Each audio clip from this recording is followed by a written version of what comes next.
Bom dia!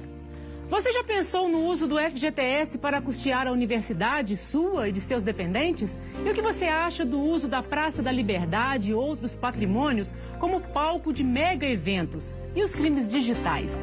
Estes e outros temas fazem parte da rotina de trabalho do deputado federal Eduardo Azeredo, nosso convidado hoje no Opinião Minas. Ele, que também é engenheiro e especialista em informática, acaba de assumir a presidência da Comissão de Ciência e Tecnologia, Comunicação e Informática da Câmara. Bem-vindo, bom dia, Opinião Minas. Deputado, você acaba de assumir aí a presidência da Comissão de Tecnologia, né, de Ciência e Tecnologia. Eu gostaria que o senhor fizesse uma avaliação da comunicação hoje no Brasil. Bom, nós tivemos um avanço muito grande no processo de telefonia, especialmente telefonia celular. O Brasil tem hoje mais de 200 milhões de celulares. A China tem 900 milhões. Mas nós estamos aí já com mais de um por habitante, digamos assim. A telefonia fixa você praticamente usa muito pouco hoje. O orelhão praticamente não é utilizado, né? Mas o que aconteceu? A qualidade caiu demais. Hoje é difícil você fazer uma ligação telefônica sem ter que ligar uma segunda vez. Ela cai no meio, você tem que ligar outra vez, tem que ligar uma segunda. Isso aconteceu por esse acúmulo de chamadas e de uso da telefonia celular. Se formos falar em termos de estradas, aí a coisa piora mais ainda.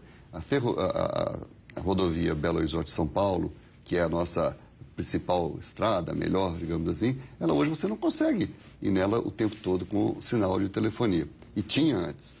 Então esse é um dos objetivos. Nós vamos receber já na próxima semana o ministro Paulo Bernardo da Comunicação, exatamente para poder discutir, e um dos temas é esse, a qualidade. Pois é, a gente ouve muito falar disso, inclusive nessa questão da estrada, a gente até vê pontos que as empresas colocam aqui, tem o sinal, né, de uma ou outra operadora. E a gente vê essa dificuldade mesmo, mas o que pode ser feito alguma coisa a curto prazo para que melhore essa... Sim, claro que sim. Isso, até por causa da Copa está vindo aí também, a gente precisa disso. O problema é de investimento, né? São as torres aqui precisam de ter ou maior alcance ou então um maior número. Existe já uma determinação da Anatel no sentido de compartilhar torres. Quer dizer, porque o que estava acontecendo é que você tinha uma torre de uma operadora, a torre de outra, Então você tinha 4 torres, você pode ter uma só com os sinais todos naquela mesma torre. Então isso depende de investimento. Quer dizer, o investimento já foi enorme nessa área de comunicações, mas ele pode sempre ser maior. Então a nossa perspectiva nessa comissão é exatamente já começar por essa área da comunicação. São 2 ministérios praticamente que a comissão tem que fiscalizar, acompanhar, cobrar e ao mesmo tempo analisar os projetos que dizem respeito a essas 2 áreas. A área de comunicações em si e a área de ciências e tecnologia. Existe um ponto que as pessoas apontam com relação às torres. O maior número de torres poderia causar problemas. Essa polêmica sempre a gente ouve falar disso. Isso é real? Na hora que vai fazer um projeto desse tem que pensar nisso? É por isso que isso talvez seja um pouco mais demorado? Existem realmente discussões, inclusive sobre consequências à saúde que poderia acontecer. Mas se você compartilhar a torre, você já está reduzindo. Você não precisa de 4, basta uma. Mas essa uma vai ter que ser maior. É possível que seja, né? Mas existe, basta ver que isso acontece no mundo todo, portanto não é nenhum segredo a solução para melhorarmos essa qualidade. Agora, com relação à internet, a gente hoje pode dizer que é uma necessidade, é uma das necessidades hoje do ser humano, a internet. Mas ainda há muito que ser feito nessa área, né, para melhorar o acesso de todos. Olha, recentemente nós tivemos lá na Câmara dos Deputados a assinatura com o ministro das Comunicações do sinal aberto para a TV Câmara em todo o país e inclusive cidades do interior. E aí, ao fazer um pronunciamento, eu lembrei o quê? Eu lembrei que, olha, a demanda que a gente tinha uns 50 anos atrás era a demanda de energia elétrica. Você ia ao interior, tinha muita cidade que sequer tinha energia elétrica ainda de qualidade. Juscelino Kubitschek tinha o binômio energia e transportes. O tempo foi passando, depois você tinha o doutor asfalto, todo mundo queria o asfalto. Aqui em Minas, com o processo, nós conseguimos chegar em todas as cidades. Depois aí veio a terceira onda, que é a da comunicação. Então todo mundo quer internet hoje. Quer dizer, e é importante ter uma internet de banda larga. Se uma empresa vai se instalar numa cidade, se não tiver internet, esse já é um primeiro problema.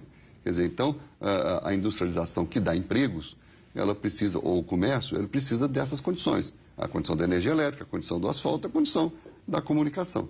Então, a inclusão digital com a banda larga em melhor preço e disponível em todos os lugares é fundamental. Esse é um outro desafio que o governo ainda está um pouco atrasado. Pois é, mas assim, o que poderia ser feito? Porque a gente hoje, você está falando dessa necessidade, e a gente vê que hoje a internet está até nas escolas. Muitas escolas particulares já utilizam até os tablets nas aulas.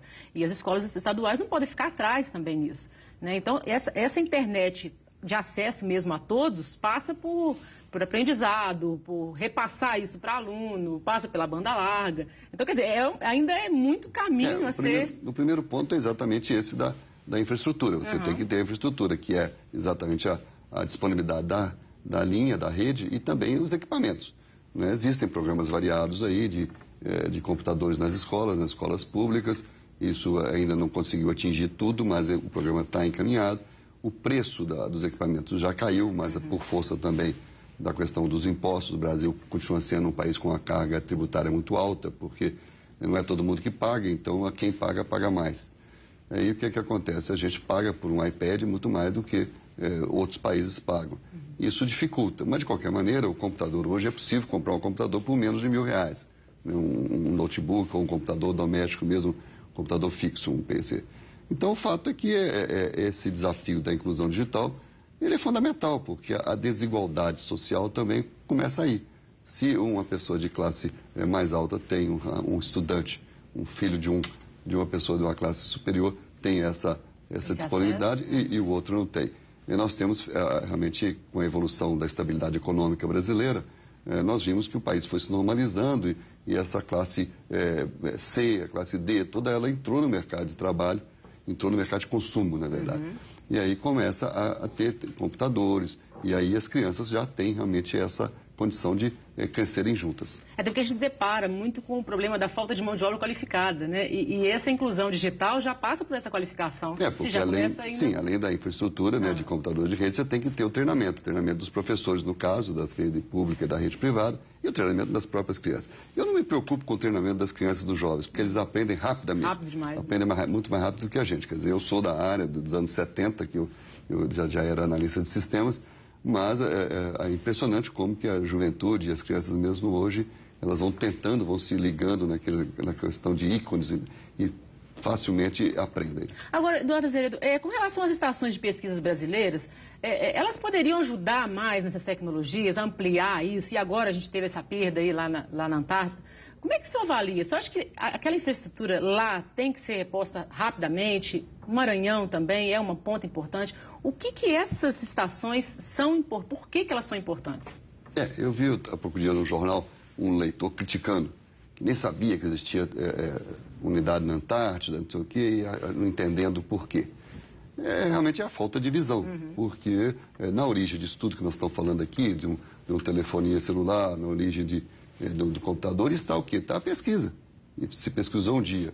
Mas o que isso tem a ver com a Antártida? Tem sim. Na Antártica se pesquisa questões ligadas especialmente aos materiais, como é que eles funcionam, como é que eles duram mais, como é que as baterias podem ter uma melhor durabilidade. Se questiona questões ligadas à saúde, à medicina. Se você vai para Alcântara, aí já é outro tipo de pesquisa, é a pesquisa espacial. Então, é a pesquisa do espaço e a pesquisa do fundo do mar, a pesquisa das condições de clima.